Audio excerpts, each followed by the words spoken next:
all wrong. I shouldn't be up here. I should be back in school on the other side of the ocean. Yet you all come to us young people for hope. How dare you? Boring. Boring. Boring. You got it work. Don't tell us what we're going to feel. We're trying to solve a problem. Don't tell us what we're going to feel. I'm not telling you. Because you're in no position to dictate that. That's exactly what you're doing. You're in no position to dictate what we're going to feel.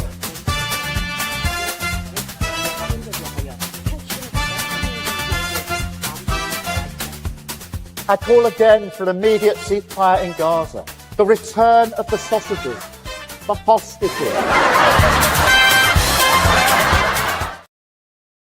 Hello, stop laughing. This is Marilyn, who saw me making a mistake. She saw me making a mistake, and your eyes do not deceive you. This is a real person. Look, I can touch her. I can touch him It's too. not often we have somebody here in Dubai. Let's just say that's where she is. I'm going to stop. Basically, sorry, I got something horribly wrong. That's not that one big long name. That's two names there. Lembit, Öpik, Marilyn Hawes. And welcome to an edition of the show broadcasting in the studio with a real person. Ta-da! Real person, Marilyn Hawes.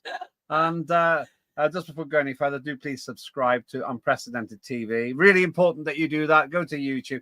It's fantastic for us if you do that, because what actually happens then is we get more subscribers, and that gives us more latitude. It's complicated. It's to do with algorithms, stuff you don't need to worry about. But if you subscribe, it's free.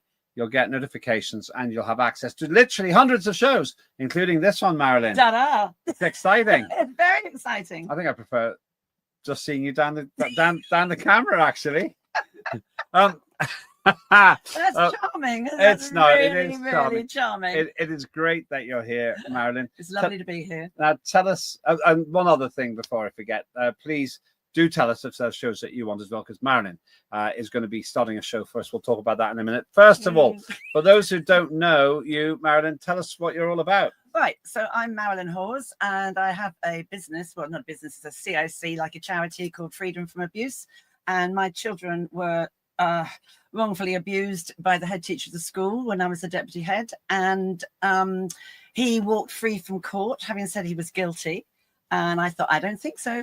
And I was then given a contempt of court, because you can't do that and tell judges that they're wrong. And I thought, watch me, I don't care. And I managed to get, and in fact, I'm quite proud of this because I didn't know it at the time. I was the first person ever to get something to the High Courts of Justice without using a lawyer. And I did it on my own right. I wrote to everybody. I wrote to the Attorney General, who was then Peter Goldsmith, and I met him, and we went to the High Court, Court 8, and there we sat, and I had Harriet Harman sat next to me. Harriet Harman? Harriet Harman, no less. Harriet Harman, no less. She's got some form on this. Not off. I'll come back to that in Come a back minute. to that. And she said after, and he went down, he was convicted. So I thought, yes. Then she said to me, oh, well, you might want to put some lipstick on because the whole of the world's press is outside. And I went, what?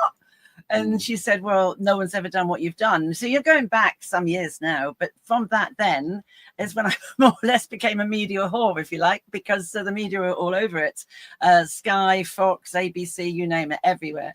And so it's gone from there. And then from there, I don't understand what makes somebody a child abuser. So I started going into prisons. I thought, why not talk to the people themselves? Because if you're really in about safeguarding, then you need to understand where the problem emanates from and why does it and how can we, because we're not born like it. So I thought this is really interesting. And boy, do pedophiles like to talk. You can't shut them up. Oh, yes, you can't shut them up.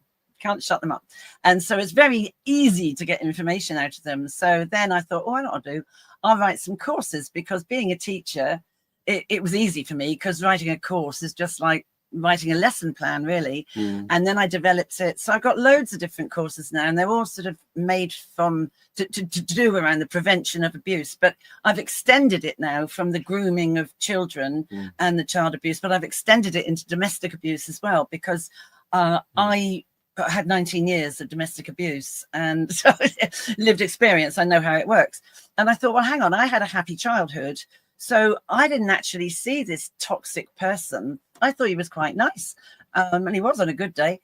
but the first day of my wedding, actually, it started like straight away. And you know, it was ridiculous. I thought I knew him because I'd known him through my parents. And I thought because I knew him, I thought I knew him. And you're so naive at 23. You don't really know anything, do you? 23. I know. 5 years ago. That's right. I know. Yeah. Well, I look good for 100, actually, I think. I couldn't possibly. Can't you look better than Biden? That's another story. So you've got this whole history, which we will explore in your shows. Tell us about freedom from abuse, because then I want to talk about the bigger picture about the human condition. What's freedom from abuse about? Well, freedom of abuse is about delivering these courses on abuse to youngsters, to schools, to parents and to staff. So I believe in triangulated education. I'm probably quite old-fashioned in that way, that there was a time when parents would always come into the school and work with the teacher, the deputy head, the head teacher, work with you for the better outcomes of their children. But these days, it just seems to be the schools, everything is the school's fault. And decent parents, committed, responsible parents, like Lembit, of course. You flatter me. You have to ask my kids about that. Are quite rare, actually. And I know everybody's busy, everybody's working. But if I could have £1 for everybody that would say to me, if only I had known that, if only I had known, and it's too late because it's happened. But because what I do like talking to the children as well is I have another one called The Pitfalls of Being a Teenager in Today's World. And so I will go online the night before I go into the school. I train parents, then I go into the school and I train every single year group right the way through. I do, and then the staff in the evening. I do one on trauma, what trauma looks like, and I call that one Be the Child. And I call the one on toxic relationships, which is really important for children and youngsters to understand that you have the right to say no. And I call that one Beauty or the Beast. So are you actually going out with a diamond or an arse? And how would you know? And what do you do about it? And I've got another one that the government actually sponsored me for. Gave me £10,000 to train, because I go into prisons, I know how prisons work. So with all the problems with county lines at the moment and drugs. County lines, that's taking drugs from cities into the countryside. Anywhere on the tubes, on the trains, on the on the National Express buses, but also the younger kids who are like 10, 11 years old that are rocking around town on a BMX bike with no lights on, delivering really rubbish drugs. And what is life going to be like if they go to a young offenders prison, or if they go to a secure unit or a prison per se? And I use a lot of graphic photographs for these kids to say, do not think this is a holiday. It's not. Don't let anybody who's been incarcerated tell you that it's a lie, it's a laugh. No, it isn't. So there's lots. I've written about 12 different courses. I've got one. In fact, I was asked to write it for Pakistani fathers. Really? That's That's very, very salient. Exactly. Yeah. And I was asked to write it. And I thought, how about calling it Giving Your Children Wings? So that's about, at what point do you start being a parent? Well, you start being a parent at the point when you're deciding, do you want one? Do you want a child, And then what do I want that child to be like in 20 years time? And how do I reach that goal? So having been a deputy head, I've got 4 kids of my own, and all that sort of stuff. How can you get that right rather than it? Because I've got another one, which is about children who abuse their parents. And there's a lot of that. There's a lot. It's a lot. And what do I call that one? I can't remember what I call that one now. But I give them more titles because I just think it makes it a little bit more interesting. But you'll be amazed the number of children that abuse their parents, and parents are too embarrassed to actually talk about it and say, what do I do? So there's loads to do. I just love research and I like learning. So I want to talk about people and really the themes of your series.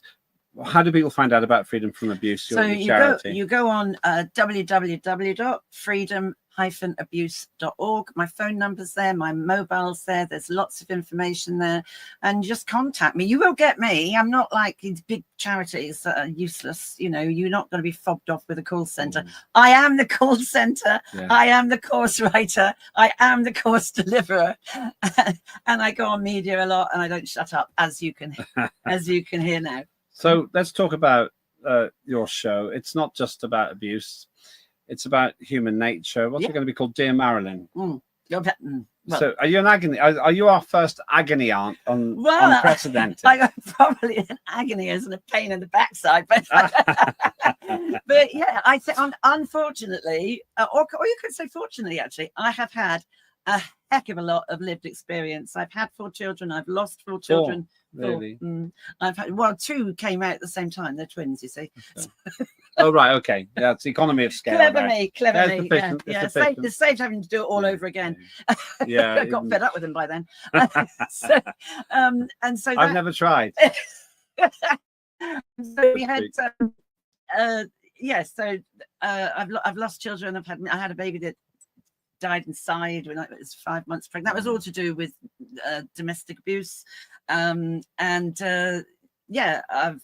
Oh my gosh, I've had, he ended up, even though I divorced him, he ended up, didn't look after himself, ended up with meningitis, and was in a special care home for 5 years before he passed away. And even then, nobody else went to see him. I did. That's a lot of tragedy. It's a lot of tragedy. Yeah, but I do think, some people would say, oh, you've been persecuted. Well, I don't feel persecuted. I just think there's a reason why these things happen. And if you can help someone. So I do a lot of training actually as well with, weirdly, and I can't remember how I got into it, with NHS students. Like I have this thing about open your mind before you open your mouth. I say it to teachers. Why can't you teach the cabinet? Well, I can't. Why can't I teach people like David Lammy? He needs a lot of help. Oh, friend liability like Lammy, Calamity Lammy, yeah. I mean, he could really use your help, I think. I mean, someone like Lammy, you just think to yourself, he just looks continuously, there he is, continuously confused.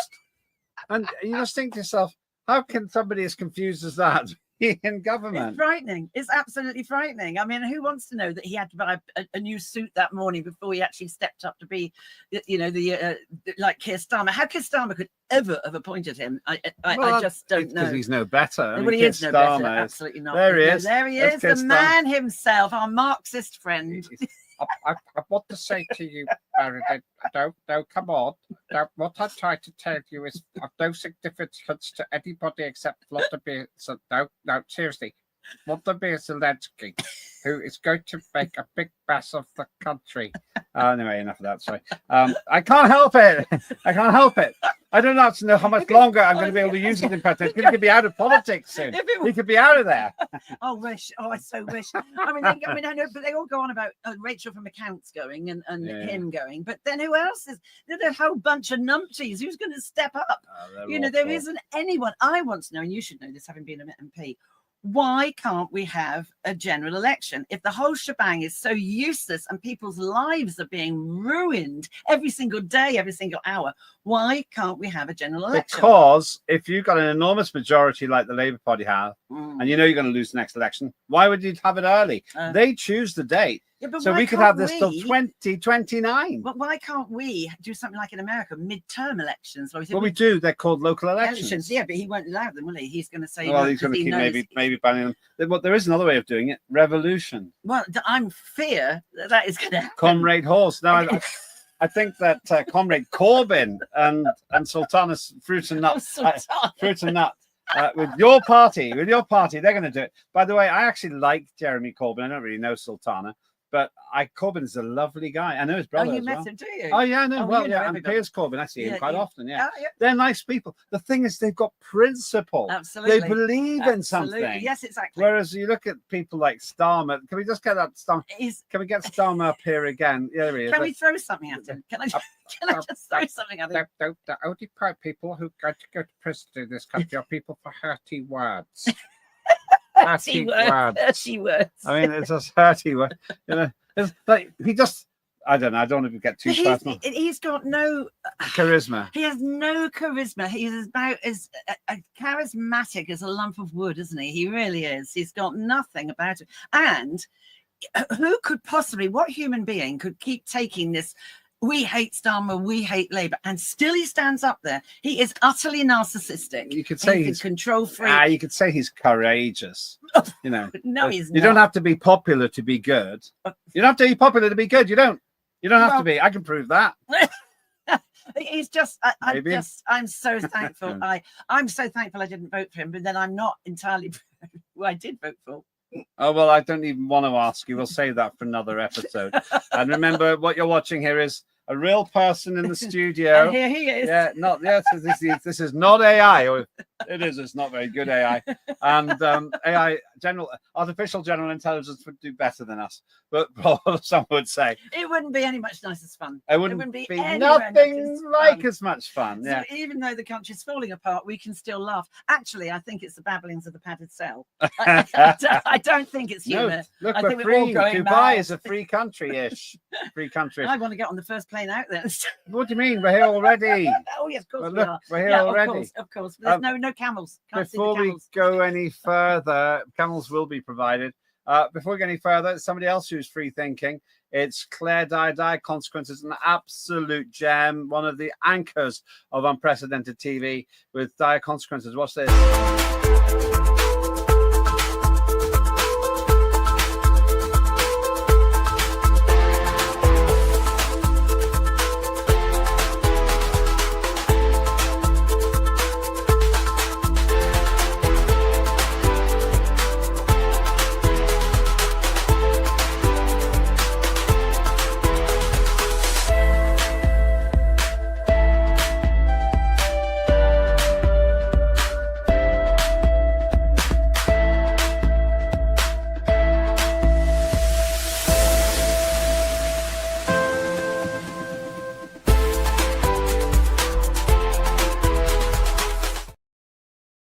Claire Dire Consequences. Do not miss her shows. And by popular demand, we're playing some of the older ones as well because they are absolutely magic. She came to an award ceremony with me at the Association for International Broadcasting. Yes, I remember you were being invited. Absolutely brilliant. Yes, it was so good. She was just a gem. Wonderful ambassador. There's because she listens. There's no You pressure. see, she listens. She doesn't just go da da da da da da da. There's no pressure then. There's no pressure. But her subject is different to mine. I've got, oh my gosh, I've got to go up the popularity scales. The healthy competition, a competition of virtue there. But there are a lot of people in the world now. I want to talk to you about, we've talked about British politics. It's a total mess. But what is the human condition? What causes us? What are these people all united by and divided by? What is it that makes us human, Marilyn? What makes us human? Well, I mean, the condition is broken, isn't it? We're all broken. But I think what's happened is people have lost their spirituality. You see, you are made up of mind, body, and spirit. And if so many today don't have it, I am not religious, but I am spiritual. I believe in the afterlife and all of that, but I see it I express it in my own way because I think religion has caused too many wars and too many problems, and it's got nothing to do with God. It's actually the absolute opposite. But I think that is the problem. People have got more and more selfish. Oh, look at me! I'm taking a selfie. Look at me! Aren't I gorgeous? Look at me! And the selfie thing. Why do people take? I'm going to offend people now. Why do people take pictures of all of their food? I know. Or you're walking down the street and look, here I am. But it's not quite like it's like. Yes. But and they do look great. They do look great sometimes. It's just why not live in the moment? This is the thing. People go to a firework display and then they watch it through their phone. It's there. It's there. Look at the lights. Look at the lights. It's so beautiful. Look at the real thing. And I mean, I just don't think they just don't think past their nose, a lot of people. And they don't have also, I think, inquiring minds. See, I was one of those little girls that was always asking why. Why is that person doing that? Why? And my sister would say, oh, mummy, shut her up. But that's how you learn. Yeah. You have to be inquisitive. You have to want to. Why? How do you grow? How do you? I went to a convent school when I was growing up. Convent school. Yeah, I actually wanted to be a nun once. Can you imagine that? That'd be a miracle. I actually chose the name. I was going to be called Sister Bernadette. Sister Bernadette. That's what I was going to be. Too many 1960s anti-hero movies. Sister Bernadette. So that sounds like something from The Shining. I couldn't live. Here's Bernie. I could honestly write a book about being brought up in a convent school. It's just awful. But it has taught me principles, and it really did educate me. So that was good. But yeah, I think people have lost respect. I think there's you see it in schools. I go a lot in schools, round the schools, and the lack of respect for their own peers is the way they talk to each other is actually shocking. And what's worse is there's no direction from the top. So I go into some schools and I just think, oh, why would you send your child here? Yeah. But a fish rots from the head down, like any other organization. It starts at the top. So if you are a strong is that true, by the way? Does a fish really rot from the head down? I'm not a fisherman. You don't know. No, well, You said it with such confidence. I know. I don't. It's bullshit. You can't say that. Apologies for the language. Yes, I'm so sorry. Apologies for the It's language. BS. You cannot use language like that. Yes, here. I do apologise. Cannot use language like that. But the fact is, Naughty me. I think that if Rachel Reeves said that, I wouldn't believe her any more than I believe you. Maybe the other way around. No, it's Having said that, if you think of Keir Starmer, this is dangerous. Keir Starmer as the head of the fish. You're right. You're absolutely right. there's And always some truth. Rami in would be the everything. neck. Don't. Angela Rayner Oh my is goodness, too much no, information. yes, So- exactly. So, No. okay, a fish rots from the head Right, down. okay, So carry right. on. Back So to where you were. That is lack of leadership. It's lack of leadership. It's lack of integrity. It's lack of principles, and that's what's wrong. That's what's wrong. And too many phones, too many devices. So kids on social media. Oh my life, it's dreadful. It's really dreadful. Why aren't kids just being kids? Why can't and all this? I'm going to get into real trouble now. Don't swear. I'm not going to swear. I'm not going to swear. Transgender. All right, okay. I- You can carry on. Carry on. I'm sure there are the odd child, or are the odd children that feel a little bit weird. I actually think the amount that is out there, I think some of it is a mental illness. So there's a thing to throw out for debate. Is it because you've got a thing about your body? Are you wanting attention? Are you? Because really, I mean, the NHS are giving puberty blockers to the kids. That really worries me. because Absolutely worries me. To children who are their hormones are screaming at them, maybe even before then. That's the thing. Some of these people want to give these blockers to prepubescent children. 9-year-olds. As far as I can and see, yeah. That's true. And you can't change it back. And it's absolutely dangerous. And also children go through that exploration time, don't they? I mean, I Yeah. had a friend when I was at the convent school. If this was now, I would have been told, no doubt, I would have been sort of coerced into thinking I was a lesbian, because I had my friend Julie and we'd have been, 14, and we went everywhere arm in arm. We were the besties, our besties, we really were.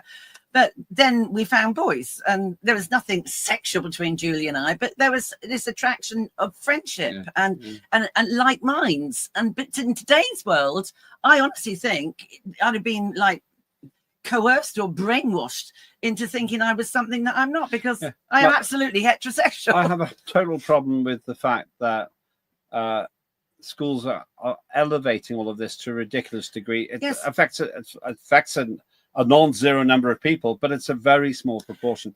And when I see the endless promotion of sexual politics way above its status, sex and sexuality are important, but they're not the key to life itself. They're not. And this is the problem I've got, because they've been elevated in some really disturbing way, Marilyn, and that's what I don't like. And I think that we're really messing with kids' minds. And I think it's politically motivated. I think there's an ideology here. It's a very destructive one. I honestly think it's engineering, society engineering. I think it's re-engineering of society. I really do. And I don't know why they're doing it. But I do think there's a deeper reason for this. And I think it's awful. I mean, I have been called by parents whose children at 5 years old, they go into a school and they are actually told, and I've heard this from a school actually in Surrey, which is a Church of England school, where they've said, oh, if you feel like today, what's her name? Say Susan, or, if today you think you might be called John, you can use that toilet there. And wait for it, we won't tell mummy. And this is a Church of England school, so we're now teaching kids to lie. And it's outrageous. And the material that comes into that school, I personally, if I was back in being a deputy head, I would not let it over the threshold. It's just dreadful. You've got transgender literature in the libraries and in the infant classrooms. It is abuse. I really do. Let children be children and find out who they are.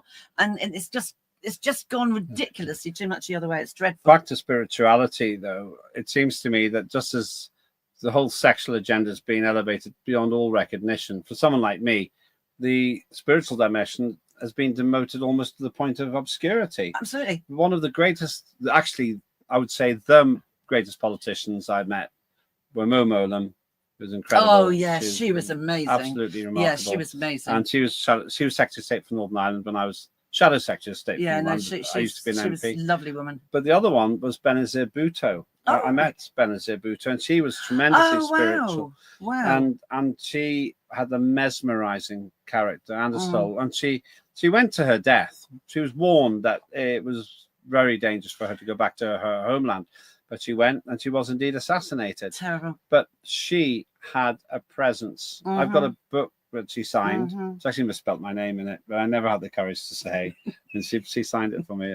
But she was everything I wanted from a politician, because she understood its body and soul. Exactly. And the best politicians understand the bigger picture, that human condition we talked about before. I liked Nelson Mandela, and I liked a lot of his sayings, like why, you know, the best education, or is it no, the best weapon we have to change the world is education. Yeah. And he's right. And there's another one that he said, and this one, oh my gosh, how true is this? A country will be judged on how they treat their children. Well, in the UK, we suck. Yeah, we really do. Well, and there's another one. He said, why do we keep rescuing people downstream when we could have put a fence at the top of the stream? And if you look at some of his quotes, they are really thought-provoking and so true. I really got a lot of time for him. But if you haven't got spirituality, you're like, what have you got? He started off as a terrorist. Yeah, I know. And he did a lot of time for it, and then he came in from the cold. Yeah. And I would say you're right. He's a remarkable chap, really. And so I see you on television, and I see you looking dead serious, and you're making all these heavyweight points. What's going to be the tone of your programs here on Unprecedented? Look at this. This interview contains content of an upsetting nature. This is you. Freedom from Abuse interview. Oh, I write articles for them. Well, which school staff should be trained in safeguarding and child protection? We're not listening to. Yeah, you say so in this interview. But you look very serious. Me? Yes, it's definitely you. Oh, that is me. That is founder Freedom from Abuse. Yeah, Marilyn Hawes. Oh my goodness me! Oh God, look at the hair. It's not that different. It's a bit, but I mean, I was oh, that must, yeah. Because after all this happened to me, after I got this guy banged up and all the rest of it, and I wrote a book and started doing these, I then had a nervous breakdown. Oh, really? And and I had PTSD afterwards, and post-traumatic stress disorder. Yeah. Okay. And I was terrified of driving. I wouldn't answer the phone if I didn't see who it was on the phone. I wouldn't answer the door. I wouldn't open the post. It was terrible. It was like that for about a couple of years. So in the early years when I went on like that, it would still, the story would sometimes impact me still, because you never know where your emotions are on any one day. It doesn't happen anymore, but then it did. I mean, what does happen, which is really weird considering the abuser died 5 years ago, is I still occasionally have nightmares where he appears in this nightmare, and it's all in different settings, but it's awful. It's in this nightmare, he and I are going to get married. We haven't had sex or anything like that at all, because that wasn't the relationship. I was glad, because I'd come out of this awful marriage, and he was just, you know, people used to say to me, don't you find it weird that he doesn't want to hold your hand or anything? No, thank God, because I've just come out of this abusive relationship. But go on. I was going to go back to this. You look desperately serious there. You're getting really intense at this part in the interview and so on. Are you seeking redemption for yourself by running this charity? I did at the start. It was my coping mechanism, because I knew it was helping other people, and I'm still passionate about what I do, but I'm not. It doesn't impact my soul like it used to, because I have now healed. I don't like the word recover. I have a thing with the NHS about these students. I said, you know, I know it's your parlance that you have to say recover, but I don't recover. If you've had trauma, then recovery, I think, saying you will recover puts an almost amount of stress on you. It's almost implying that you've got to go back to how you were. And I think healing is better. You can evolve and you can heal, and giving people those tools to help them do that. So meditation, quiet music, candles, you know, all those sort of things, just stillness. And so many people say they've got mental health issues. Well, we've all got mental health, but why don't they just get out into nature? It's free, and walk by a stream, But sit by the beach. People prefer being in massive crowds, though, don't they? Oh, I hate So, it. people No, prefer that. Not me. That's what people want. Not me. They don't. They Not don't me. want to be in the fields. me. They want to be in a field of No, people. No, I can't bear it. I can't bear it. I can remember when I came back from Portugal, and I lived on literally in a little fishing village, and these fishermen with no teeth that would be there every morning, and it was just so tranquil. And then I came back after 2 years. I came back, and my first trip in London, I had a panic attack because the whole of the world was coming at me, and I literally I couldn't cope. I thought I don't like crowds. I don't like. I love animals. You know where you are with animals because they're not corrupt and they don't really betray you. I'd rather be with a bad-tempered person than, say, a hungry lion. Yes, there are some. Sharks look great when you're actually not in the sea. Yeah, they are. Yeah, no, I don't. Yeah, no, I like dogs and horses and that sort of thing, cows and zoo animals. And so we're nearly out of time. I think we should call it freedom from abuse, but it might be called Dear Marilyn. I think it's better to keep my stuff. Dear Maz. Because Dear Maz, that's it. Dear Maz. Dear Maz, because that's my Dear nickname. Maz, do you like it? Tell us in the chat. I think Marilyn's a bit austere. I don't like my name. My mother gave it to me because she thought nobody could ever shorten it. And Dear all my Maz. life, you people are friends. Mad Maz. I'm Mad Maz. I'm known as Mad Maz, so but I would like to do it. It's when I go on media normally, it's to confront an awful issue in society, like the rape gangs or something, or somebody has paedophiles walked through from court. A whole new story. We're nearly out of time, but go on. But so I want to Do your pitch. Do your pitch. I would like it to someone phone in and just discuss something they've got, and maybe I can sort of, from the back of my brain, I'm most likely to have been there myself, and just chat about it. And there's no, it's not it doesn't define you. You can move beyond it and past it. You really can. But it's so important that we find resilience. Resilience is so important. Well, that is great. And Mad Maz, Marilyn Hawes will be joining us. We're going to have a go at doing that as a phone in. It's technically challenging. We're going to do it. You love a challenge. I love a challenge. And if you would give one uplifting comment to our dear viewers all over the world, what is it? Well, please follow me. Please tune in. Please put likes. I've got to get past that other lady. I've got to beat Claire her. Dyer. Claire Dyer. I'm not at all competitive. But there's a competition going to go on between us. Claire Dyer versus Claire Liar. That's brilliant. We're going to get that going as soon as we can. We're going to try and do it as an interactive as well.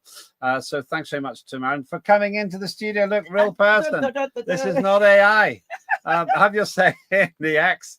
Oh, I feel so lonely normally, but the team, they're all right, but they're not like real people like you. No offense. No offense. Yeah. Thanks so much for watching. Do subscribe. Subscribe to Unprecedented TV on YouTube.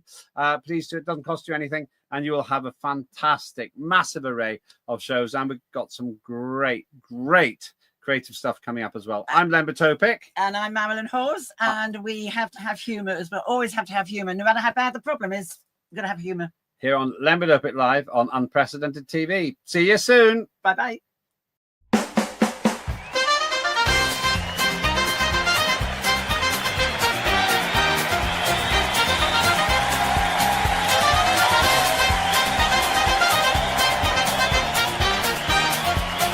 Immediate ceasefire in Gaza. The return of the sausages.